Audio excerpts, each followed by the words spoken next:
Bonjour à tous, bienvenue dans ce numéro de Prime Politique que nous tournons dans un décor nature, vous l'avez remarqué. Aujourd'hui, plusieurs sujets vont occuper l'actualité sociopolitique par ici. On parlera de cette sortie récente du porte-parole du gouvernement béninois, M. Wilfried Léon Ngouedji, qui a accordé une interview à une chaîne de télévision togolaise. On parlera aussi de la récente sortie de l'ancien président béninois, Nicéphore Dieudonné Soglo, qui parle des prisonniers politiques, de leur libération et des retours de certains. On évoquera la question de la présidentielle de 2026 avec des enjeux qui s'annoncent. Beaucoup de choses à dire dans cette émission avec notre invité qui nous a fait le plaisir, l'honneur et le devoir de répondre à notre invitation. Il s'agit de M. Gustave Despossonon. Cher invité, Monsieur le ministre, bonjour. Bonjour, Monsieur Amos Stanislas. Merci beaucoup d'avoir accepté notre invitation. Bon, ça avec plaisir. Hein. Le plaisir est partagé. Je rappelle que vous êtes ancien ministre chargé des relations avec les institutions, ancien ministre d'État chargé des travaux publics et des transports, membre de CES. Vous êtes actuellement le rapporteur du CES, le Conseil économique et social au niveau du département du Zou. Vous êtes membre du bureau politique du Bloc républicain, aussi acteur politique à plusieurs casquettes. Monsieur le ministre, qu'est-ce que j'ai oublié de dire dans votre présentation? Bon, vous avez presque tout dit, sauf que je suis en fonction au ministère de la Santé. D'accord. Parce que quand on n'ajoute pas, les gens ont tendance à croire que je suis un politicien de carrière. Non, la politique, c'est une passion pour moi. C'est une passion. C'est une passion et je considère ça souvent comme une mission. Bon, dès que je finis, je retourne à mes vieux amours. Mais bientôt, je serai admis également à la retraite. À la retraite, oui. Pratiquement un an et demi. Un an et demi. Oui. D'accord. Vous êtes un acteur de la santé. Vous faites quoi plus spécifiquement dans le domaine de la santé? En fait, je suis ingénieur statisticien économiste. Oui. J'ai été recruté à ce titre. J'ai pris service le 8 mars 1999 au ministère de la Santé. Un ingénieur statisticien économiste est appelé à travailler dans tous les domaines. Donc, c'est juste pour s'occuper des statistiques sanitaires, de la planification des activités statistiques, des différentes études à réaliser au niveau du secteur. C'est après avoir servi quelques années de 1999 à 2009 que j'ai été nommé directeur de la programmation de la prospective au ministère des Travaux publics et des Transports.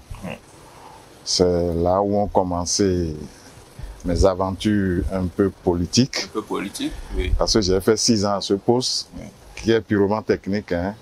Mais après, j'ai fait environ 2 ans au niveau du gouvernement. Donc, une fois la carrière politique est terminée, une fois j'ai passé service en avril 2006, j'ai été remis à la disposition du ministère de la Santé.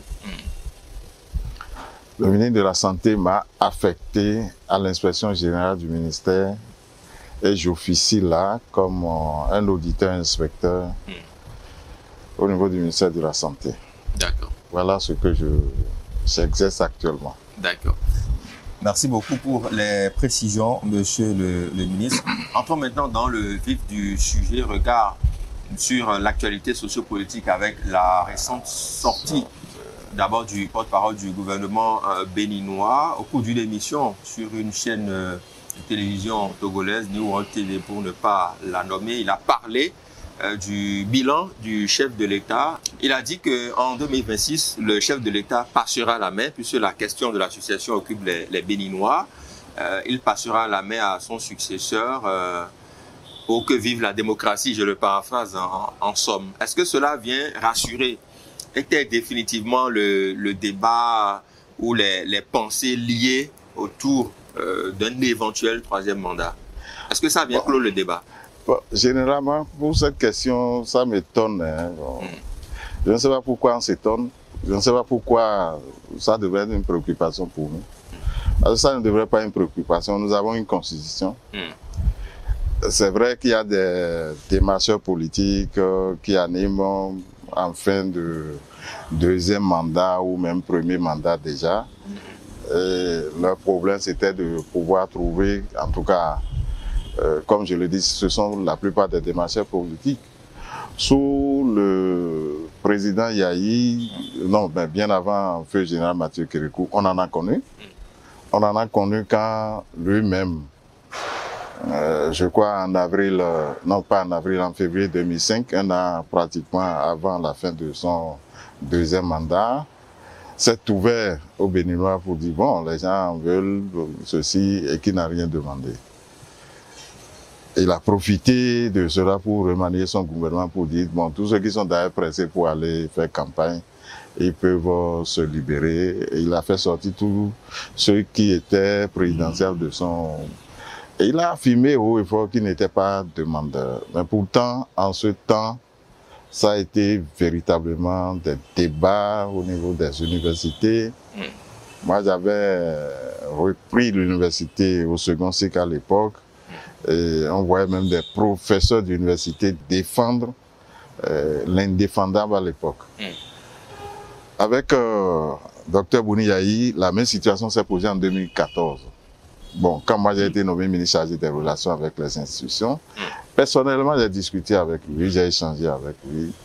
Et il m'a toujours dit qu'il n'en est pas demandeur. Toujours. Et quand j'ai décidé d'organiser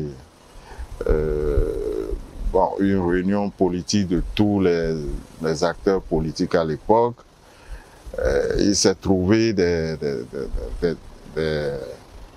acteurs politiques influents du système qui s'étaient opposés, mais il a fini par leur demander de me laisser conduire et que lui veut bien finir en beauté. En fin de deuxième mandat, la préoccupation de tout chef d'État, c'est de terminer véritablement en beauté. Et au Bénin, je crois que la question est réglée. Bon, maintenant, moi je m'étonne vraiment, parce que c'est le même président qui volontairement a décidé de réviser la Constitution. On s'est opposé en 2017. Ça a passé au moment où il avait vraiment la majorité qualifiée, en 2019.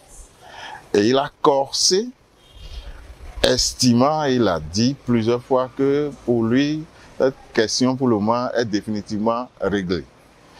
Nous n'avons pas connu d'autres révisions où on a sauté toutes ces dispositions. Bon, ben, il s'est trouvé... Maintenant, moi, je m'en tiens à la parole, permettez-moi de répéter, du porte-parole du gouvernement. C'est lui qui porte la parole du chef de l'État. C'est lui qui vit avec lui pratiquement. Nous, on a peut-être la chance de rencontrer le président une ou deux fois. Je dis, nous avons une constitution. Et nous sommes en démocratie. Généralement, les gens sont libres de penser, de dire ce qu'ils pensent. Pour moi, c'est la preuve tout simplement que le président qui est là fait bien. Et il se trouve qu'il y a des gens qui estiment que le laisser partir, est-ce qu'on aura la chance de trouver d'autres pour continuer et faire mieux que lui? Mais ce raisonnement est pratiquement antipode de l'arrivée du président Talon lui-même. Parce qu'en 2016, la classe politique n'a pas cru en lui. Pratiquement, ils l'ont rejeté. Et c'est au second tour qu'ils se sont ralliés. Et je crois qu'il a fait quand même des merveilles en 10 ans. Donc pour moi, ceux qui pensent comme ça, j'estime que c'est la peur du changement. Bon, et pour d'autres, c'est, comme je le dis, c'est des tremplins, c'est des démarcheurs, des trucs comme ça. Mais la peur du changement jusqu'à introduire des recours, jusqu'à transformer ça en acte, le dire publiquement, est-ce que quelque part... Mais justement, c'est ça qui est bon. C'est ça qui est bon.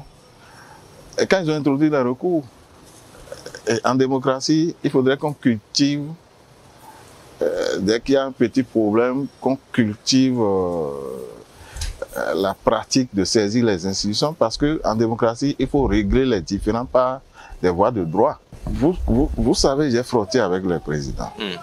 À moins que, bon, c'est vrai, on ne peut pas dire qu'on ne peut pas ouvrir le cœur de quelqu'un. Mais je vous dis, feu général Maté-Cré, c'est lui-même qui a dit, je le regarde, il raconte du n'importe quoi. Je n'ai pas été demandeur. Je sais que la constitution de 90, ils l'ont fait en tenant compte de moi, ils l'ont cousu, si c'est un habit. Ce sont mes mesures qu'ils ont prises pour le faire. Et je suis venu expérimenter. Et si Dieu vous a donné la chance, et c'est dit dans la Constitution, que vous faites premier mandat, et qu'il vous donne la chance de faire deuxième mandat, vous devez partir. Et il s'est trouvé des gens qui me disent de ne pas partir. Et il est parti tranquillement. Docteur Boni Yahi est arrivé, c'est le même chantage. Personnellement, en 2014, quand il m'a nommé comme ministre chargé des relations, l'issue des élections était vraiment incertain. Il y avait le nouveau code électoral qui était voté en 2013, qui était méconnu de la plupart des acteurs politiques. Et quand j'ai pris service, j'ai reçu à l'époque la plateforme. Il y avait une plateforme, je ne dirais pas de l'opposition, parce que cette plateforme regroupait les acteurs politiques, les partis politiques de l'opposition d'alors, les syndicats, la société civile, tout le monde. Le jour où j'ai reçu cette plateforme dans mon bureau, bon, pas dans mon bureau, au niveau de mon ministère, la salle, c'était comme une détonation. Et c'est ce jour-là que j'ai dit non, nous irons graduellement pour résoudre le problème. Je vais recevoir d'abord les acteurs politiques, après recevoir la société civile et ensuite recevoir les syndicats. Et c'est ainsi que j'avais engagé le dialogue politique. Mais à l'époque, on me disait non, si on organise les élections avec ce code électoral, le président Yahi ne va pas partir. Il va s'imposer, il va faire ceci. Je dis, mais est-ce que vous avez bien lu ce code? Dans les récriminations contre le code électoral ne date pas d'aujourd'hui. Et c'est à ce titre que, quand j'ai décidé, en tant que ministre chargé des relations avec les institutions, personnellement, j'ai été voir le président de la République pour dire, vous m'autorisez à prendre les contacts avec tous les acteurs politiques, y compris l'opposition, pour ramener la paix. Si vous vous souvenez, à l'époque, je crois les 10, 11, 2014, d'abord il y a eu une première manifestation en octobre 2014, et les 10, 11, il y a eu la grande manifestation à Cotonou, l'opposition avait marché d'un côté, l'avènement de l'autre, à Porto Novo. C'était un peu comme un mouvement d'insurrection et c'était prévu, les directions telles que c'était organisé, on pouvait prendre d'assaut la radio nationale, la télévision nationale. J'étais intervenu personnellement pour demander au ministre de l'Intérieur à ce que la décision c'était d'interdire. J'ai dit en démocratie, évitons ça.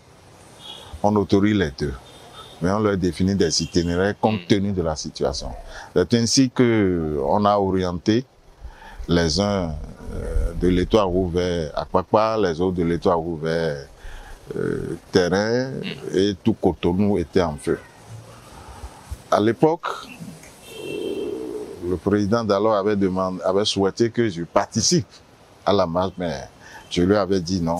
En tant que ministre chargé des relations, je devrais être au-dessous du mêlée, parce que la solution ne se retrouve pas dans les rues, mais c'est sur une table de négociation. Même quand les gens font la guerre, après, c'est sur une table de négociation, ça se termine. C'est pour discuter. Je préfère rester au bureau et je vais les appeler.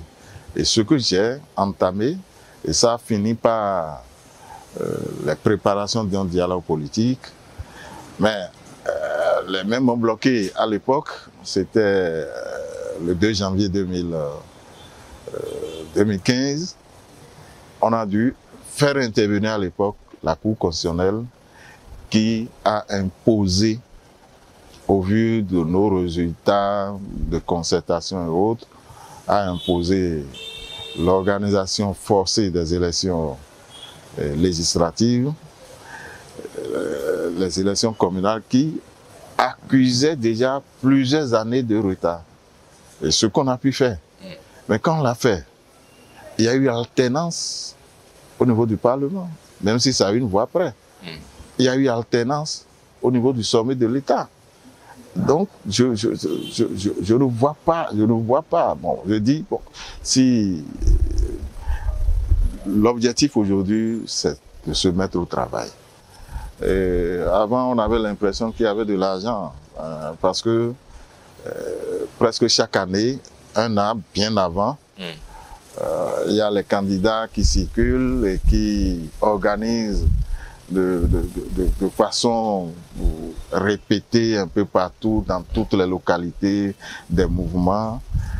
Mais c'était de ressources que nous avons, parce que ces passages-là, à la fin, rien que pour les déplacements, on gagnait 500 francs, 1000 francs, et on avait l'impression qu'on avait de l'argent. Maintenant, il a dit, est-ce que cette façon de faire, est-ce que ça nous conduit au développement? Nous allons faire une réforme, de manière à ce que nous ayons de grands partis pour unifier le pays et définir des échéances électorales. Et nous allons réserver une année où nous allons appeler ça année des élections. Et au cours de cette année, on saura que nous allons organiser toutes les élections communales, législatives, présidentielles. Et ce serait désormais tous les 5 ans. De ce fait, dans l'intervalle de 5 ans, c'est comme si ces activités qui génèrent quelques ressources, et vous allez constater que les jeunes étaient très actifs pour susciter la candidature de tel ou bien de tel. Vous imaginez que pour les présidentielles, le plafond des frais de campagne, si j'ai bonne mémoire, c'est 1,5 milliard. Avec 10 candidatures, avec 15 milliards. Qu'on jette, c'est-à-dire qu'on jette dans la pauvreté, c'est vrai. C'est une manière de la redistribution de la richesse, mais qui n'est pas orientée vers des investissements porteurs de développement, en réalité. C'est-à-dire que nous mangeons au jour le jour. Ce qui fait que ça fait partie des explications où on sent un peu de choc actuellement. Et il avait ajouté que, selon lui, la campagne va être ouverte pratiquement 6 mois avant les échéances. Et habilement, même en 2019, les députés ont rallongé des délais qui sont passés inaperçus pratiquement. C'est-à-dire que avant, c'était que à 6 mois des élections, vous ne devez plus faire des cadeaux, des libéralités, dans l'intention d'orienter les votes. Or, avant, on le faisait. Maintenant, c'est 1 an. 1 an avant, je crois que ça doit être l'article 55 ou 56 du Code électoral révisé en 2019. 1 an avant, nous ne sommes plus autorisés en tant qu'acteurs politiques à aller dire que, bon, ou bien faire des t-shirts, faire des trucs, et faire de la propagande. Et nous sommes combien à connaître? Donc, c'est ce qui a fait que on ne voit pas venir des candidatures, on a l'impression. Mais il est dit que désormais les candidatures seront portées par des partis politiques. Et jusqu'à présent, une fois que cette réforme est encore en cours, au maximum, c'est 3 candidatures que nous aurons pratiquement. Au maximum, c'est 3 candidatures que nous aurons. Donc, je ne vois pas. Pas parti politique? Non. Ou non, il y a 3 partis politiques. 3 partis susceptibles d'apporter de parrainage pour pouvoir. Mais vous ne pouvez pas être. Un parti politique ne peut pas parrainer plus de 2 ou 3 candidatures. Donc, c'est pourquoi je dis au maximum 3. Mais pourquoi on ne voit pas des noms qui circulent tout au moins? On peut dire que tel est potentiellement successeur, même sans aller au fond, on peut se dire oui, M. Sonon peut être. Pourquoi au sein des partis, on ne voit pas ça circuler? Oui, justement, c'est parce que nous n'intégrons pas et nous avons refusé d'accepter la réforme du système partisan. Ce n'est plus des individus qui vont se porter, mais plutôt c'est les partis politiques. C'est-à-dire que, comme je l'ai dit, si tel que se présente le code électoral aujourd'hui, nous sommes convaincus que on aura probablement un candidat du bloc républicain, un candidat de l'UPR, un candidat des démocrates. Donc, à l'avenir, ce n'est plus des individus qui vont diriger, mais plutôt des partis politiques. Donc, ne voyons plus que c'est telle personne, mais en réalité, c'est des partis politiques. Nous devons se dire qu'avec les réformes actuelles, soit en 2026, c'est le bloc républicain qui prend le pouvoir, c'est UP qui prend le pouvoir, ou c'est les démocrates qui prennent le pouvoir. Et au niveau du bloc républicain, qui sont les noms? Quels sont les noms qui se dégagent? Vous êtes dans le bureau politique. Non, le débat n'est pas encore ouvert. Mais est-ce que... Non, dès que le débat sera ouvert, et les candidatures... Si le débat n'est pas ouvert... Mais qu'attendez-vous pour ouvrir le débat? Le temps presse, monsieur Sonon. En quoi le temps presse? Les élections, c'est pour 2026. On sait que nous sommes en 2025, en mars 2025. Ne voyons plus les individus accéder à la magistrature. Mais voyons les partis politiques qui vont diriger. Un peu comme dans les grandes nations où on sait, c'est-à-dire que ça... ça se déduit, c'est tout, ça se déduit. Et on devrait cultiver cela au sein des partis politiques où on sait que dans tel parti politique, on sait de façon logique que tel peut être candidat. Maintenant, lorsque il arriverait qu'on pourrait avoir 2 ou 3 ou plusieurs ambitions, on peut ouvrir maintenant les primaires au sein des partis politiques et régler la question. Mais chez vous, c'est qui, justement, au niveau du bloc républicain? Le débat. Qui voyez-vous? Non, le débat n'est pas encore ouvert. Le débat n'est pas encore ouvert. Est-ce qu'on a besoin d'ouvrir le débat avant de savoir si telle ou telle personne peut être candidat, par exemple? Ah, bien sûr. Bien sûr. Bien sûr. On doit ouvrir le débat. Il y a des têtes de pont au sein de votre parti. Vous y compris, vous pouvez dire que vous, potentiellement, vous pouvez... Si le débat est ouvert et que j'estime que je peux valablement porter les idéaux du parti, je porterai ma candidature. Il n'y a pas de... Donc, le débat n'est pas ouvert. Donc, vous ne voyez pas le temps passer? Aucun temps. Aucun. Déjà, c'est prévu que 180 jours, hein, si ma mémoire est bonne. 6 mois avant les élections, il y aura déjà la clôture des candidatures. Mais bien avant ça, donc je crois que d'ici juin, d'ici 2 ou 3 mois, vous allez commencer par voir des noms qui vont circuler. Parce que actuellement, nous nous attelons à voir comment nous allons couvrir tout le territoire. Parce que les exigences du code aujourd'hui, qui veut que non seulement nous ayons 20% des suffrages dans chacune des 24 circonscriptions électorales, cela signifie quoi? Lorsqu'on rentre dans un milieu donné, dans une circonscription donnée, si on voit un regroupement de 10 citoyens, qu'on soit en mesure de dire qu'il y a 2 qui se réclament de tel parti.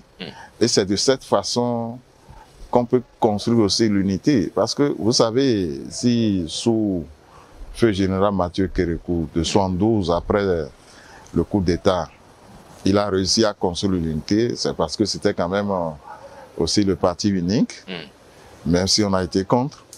Et après le parti unique, ils n'ont pas abandonné l'éducation civique. Ce qui a disparu juste après la conférence nationale. Donc, c'est-à-dire que le mode, le système a changé. Mais le Béninois ne s'y accommode pas. Ne s'y accommode pas. Et on regarde, a dit, regardons, est-ce que tel que nous voyons, est-ce que nous pouvons confier l'avenir de ce pays aux dirigeants du bloc républicain? Moi, c'est de cette façon que je vois. Il faut voir les choses. Oui. Est-ce que nous pouvons confier l'avenir aux dirigeants de l'UPR, aux dirigeants, parce que ce sont je cite ces partis pour le moment, parce que ce sont ces partis qui sont susceptibles de parrainer, de présenter des candidats. C'est de cette façon qu'il faut voir. Il faut voir les choses. On a suivi récemment la sortie de l'ancien président, Nicéphore Dieudonné Soglo, qui a sorti un livre et qui a accordé un entretien à Radio France Internationale. Au cours de cet entretien, il a dit beaucoup de choses. Ce sur quoi je voudrais votre analyse, monsieur le ministre, c'est l'aspect prisonnier politique. Et selon lui, le chef de l'État doit libérer tous les prisonniers politiques. Et lui, son fils Léali, doit rentrer au pays pour emprunter ces mots. Que pensez-vous de ce qu'a dit l'ancien président de la République? Merci beaucoup.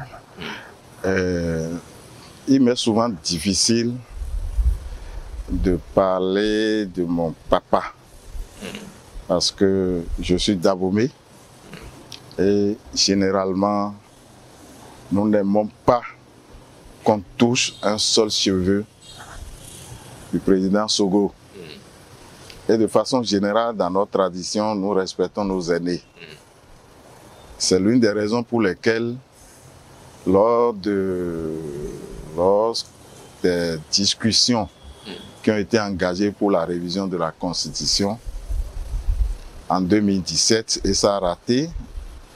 J'avais souhaité qu'il soit prévu au niveau de notre Constitution un poste pour permettre aux anciens présidents, gens, conseil constitutionnel, parce que diriger un pays pendant un mandat, 2 mandats, c'est de l'expérience. Et c'est comme un couvent. Et généralement, vous savez, enfant, les ministres ont dit Gan Juanito. Gan Juanito dont on parle là, c'est fond, hein. Ne sont pas militaires. Gan ils rond. Rond là, c'est-à-dire couvent. Le couvent.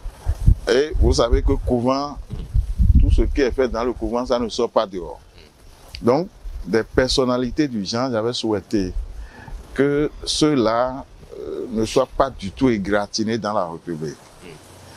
Mais pour cela, il faut pouvoir leur trouver un poste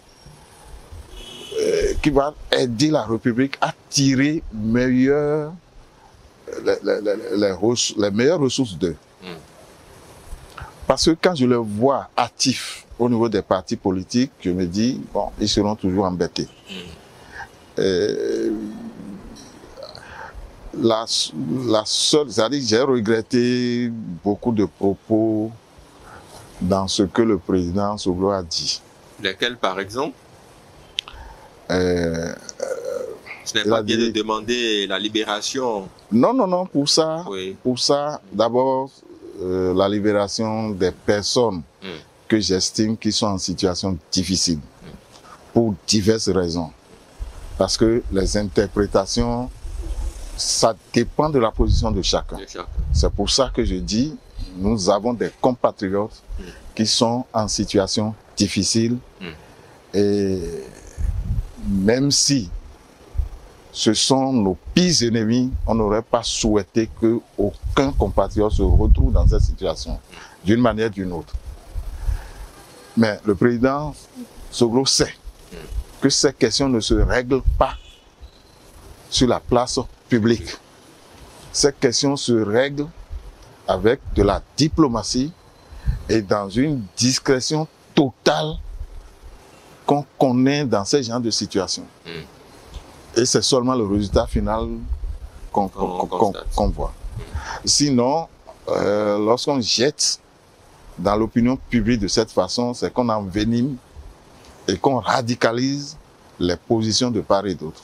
C'est ce que j'ai regretté simplement dans ça. Mais dans d'autres, Que vous savez, les dirigeants font face à des défis qui sont contemporains, sinon générationnels. Et ces défis varient dans le temps, d'une époque à une autre. Et c'est en fonction des défis que les dirigeants cherchent à apporter des solutions. Au temps de notre papa Soglo, c'est vrai, on a connu beaucoup de cas. Mais est-ce qu'au temps de notre papa Soglo, est-ce qu'il y a eu vraiment la situation que nous connaissons aujourd'hui, avec le développement exponentiel des ISM, où tout le monde est devenu journaliste?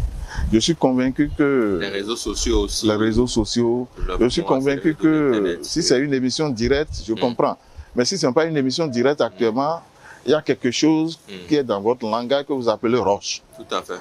Roche, ça veut dire que ce sont les premiers éléments. Ouais. Mais ce ne sont pas les premiers éléments que vous diffusez. Non. En tant que journaliste, vous savez ce qu'il faut servir à l'opinion. Mais est-ce que tous ceux qui ont portable aujourd'hui et qui ont accès à TikTok, à Twitter, à Facebook, à tout ce que et qui balancent des informations, ont reçu cette formation? Non. Non. Donc, si vous êtes dirigeant aujourd'hui que vous devez prendre des dispositions, je crois que ça ne va pas être les mêmes dispositions que par le passé. Et on ne peut pas comparer les deux époques. Le président Soglo a oublié aussi que 1990, où le Bénin était le tout premier pays à organiser la conférence nationale et qui a basculé de l'Est vers l'Ouest avec la fin, le mur de Berlin qui était tombé parce que c'était de la guerre froide. Il y avait les Occidentaux contre l'Union soviétique à l'époque.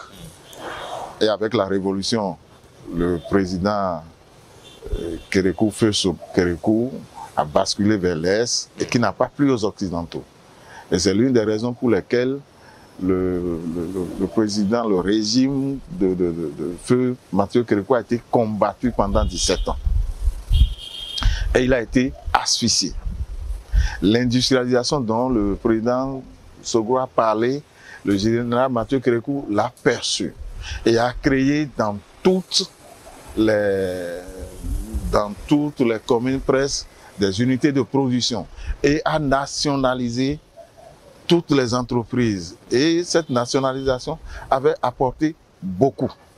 Mais ça n'a pas plu aux Occidentaux, aux puissances internationales. Bon, quand il a été asphyxié et qu'il a voulu basculer, organiser maintenant la conférence nationale, rapidement avec le président Soglo, on a eu ce qu'on appelle prime à la démocratie. Prime à la démocratie, c'est-à-dire que rapidement, ce qui s'est passé, les puissances étrangères ont décidé de récupérer à leur profit. Et c'est l'une des raisons pour lesquelles, jusqu'à aujourd'hui, il y a des gens qui sont mitigés par rapport aux résultats obtenus. Mais en réalité, c'est ce qui s'est passé. Donc, en ce moment, il y avait eu beaucoup d'incitations pour montrer que le Bénin, qui démocratiquement a pu mettre en place un régime démocratique, a quitté la dictature pour la démocratie. Voilà tout ce dont il bénéficie pour inciter les autres pays à faire de même. Donc, voilà, c'est-à-dire que les contextes ne sont pas les mêmes. Où on peut comparer aujourd'hui.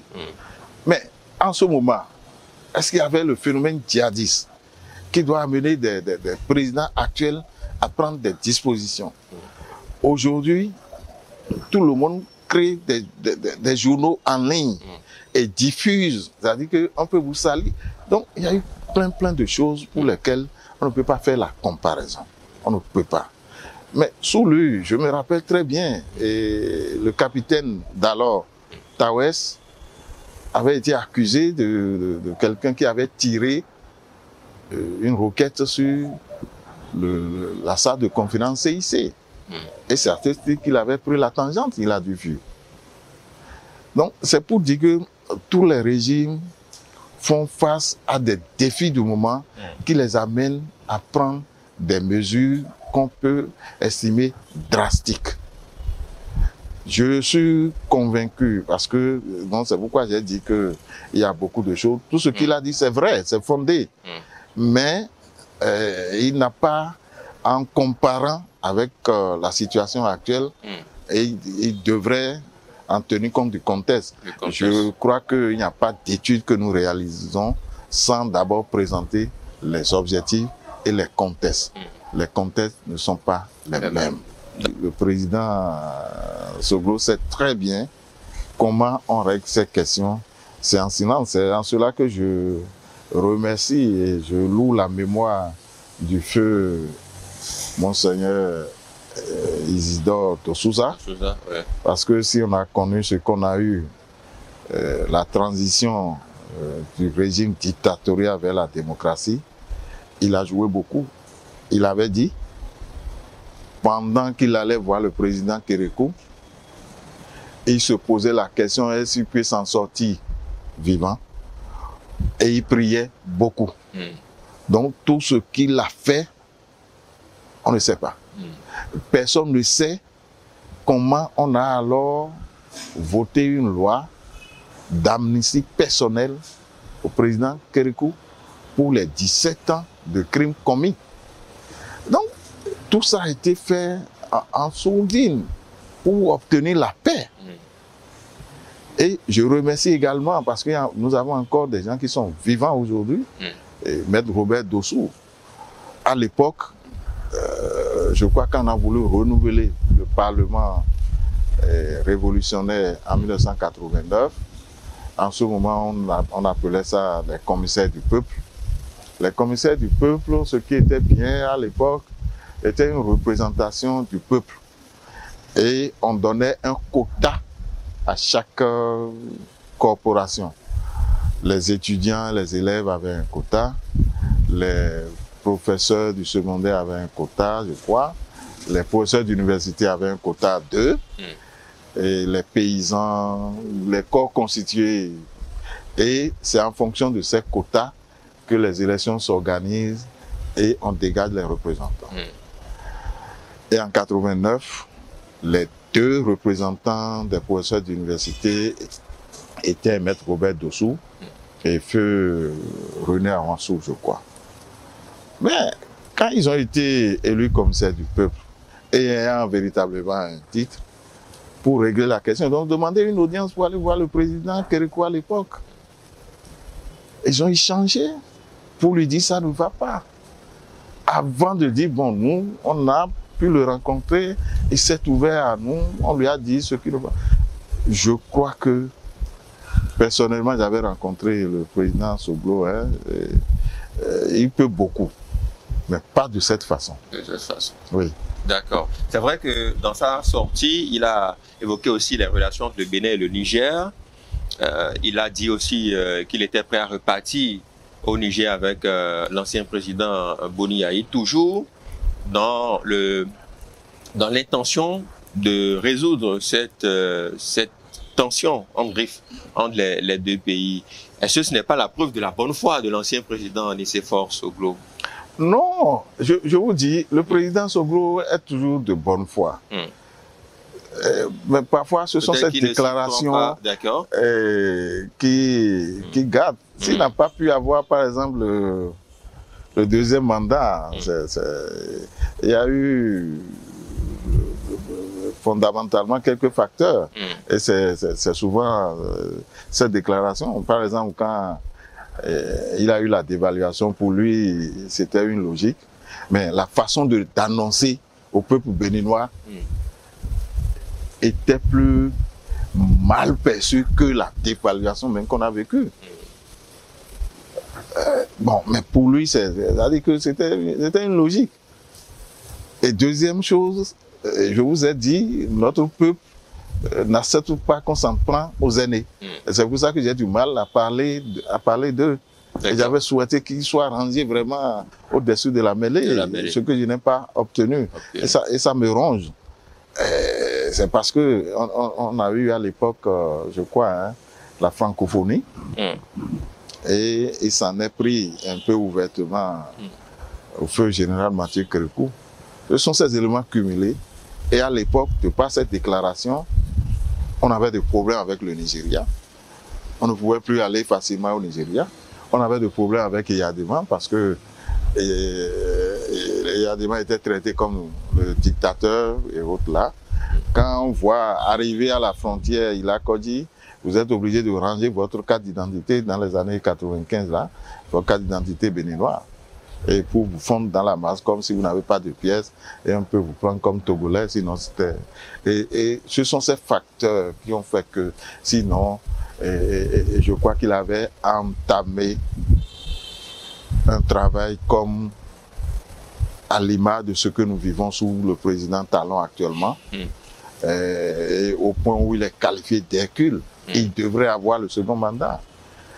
Mais si les Béninois ont sauté sur le slogan pavé Weminandoua, ce qui passe devant vous, c'est exactement ça. Non, mais moi j'étais déjà ici à l'époque. C'est du sable. Et on tuait régulièrement, les gros camions allaient prendre du sable. Il n'y a pas ce jour où on ne tuait pas un Zemi-Diamant, etc.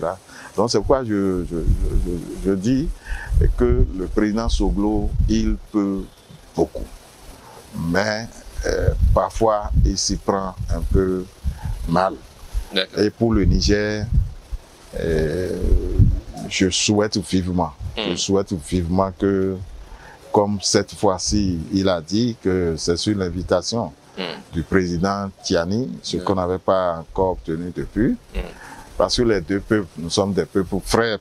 Moi, ça m'a choqué, hein, parce que j'étais allé faire un audit à Malanville. C'est 2 semaines après qu'il y a eu le coup d'État et tout a été fermé. Mais les 2 semaines que j'ai eu à faire à Malanville, vous prenez Zémilian, vous traversez la frontière. Vous avez un véhicule immatriculé béninois, vous roulez doucement, vous saluez simplement, douanier, policier, vous passez. Et c'est-à-dire que ces frontières-là, il n'y avait pas du tout. Si c'est Bénin, Niger, il n'y avait pas du tout chaud là. Et Gaïa dont on parle, c'est avec Zémilian qu'on traverse et on affolait la viande qu'on appelle tchachanga le soir. On traverse librement pour aller. Donc, c'est avec un cœur meurtri que cette situation est intervenue et ça a bloqué les deux peuples. Et je crois que le Bénin, à travers le président Talon, bon, justement, c'est parce que c'est ce que nous disons. C'est parce que le président Talon a porté la voix de la CEDEAO. S'il n'avait pas porté la voix de la CEDEAO et que c'était d'autres personnes qui avaient lu la déclaration, peut-être qu'on n'en serait pas là. Et depuis, il a accepté, il a donné beaucoup d'ouverture, beaucoup de gages. Je ne vois plus de problème au niveau du Bénin. Entre-temps, le pétrole avait été bloqué, mais je crois, le dimanche dernier, il y a eu encore un autre bateau qui est venu, ça veut dire que ça circule. La voie fluviale était fermée de part et d'autre, mais c'est ouvert. Ça veut dire que ça circule indirectement. Le reste, c'est le Niger qui va nous aider. Et les deux présidents, anciens présidents, je souhaite vivement qu'ils reviennent avec véritablement de bonnes nouvelles. Vous voyez par exemple, c'est l'une des raisons pour lesquelles je dis, dans ce genre de négociations, s'il dit, bon, j'irai 10 temps là-bas et je vais faire ceci, vous voyez, ça bloque.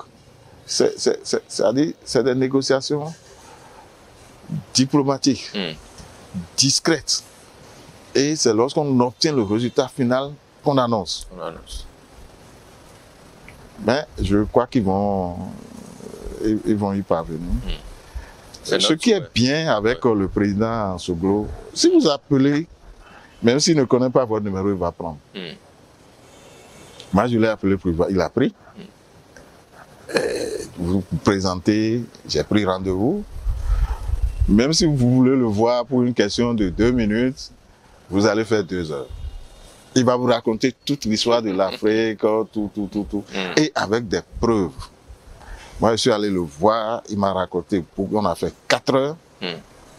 Et à chaque chose qu'il disait sur le Bénin, il avait pris soin de photocopier le document.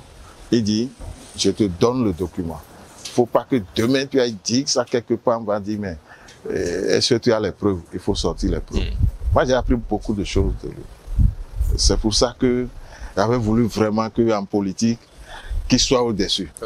Et je veux vraiment qu'il soit vraiment au-dessus. Avec Dr Boniaï, parce qu'ils ont vraiment des qualités qu'on en a besoin. D'accord. On est en train de finir petitement cette émission, monsieur le ministre. Vous êtes notre invité dans le cadre de ce programme Prime Politique. Il y a le dossier lié à la disparition de Pierre Hubin Danivor, cadre du ministère des Finances à l'époque, en 2010. Un dossier dont les débats ont été ouverts devant les tribunaux cette semaine. Quelle est votre analyse globale déjà de tout ce qui se dit, des échos qu'on a par rapport à ce dossier? Vous savez, je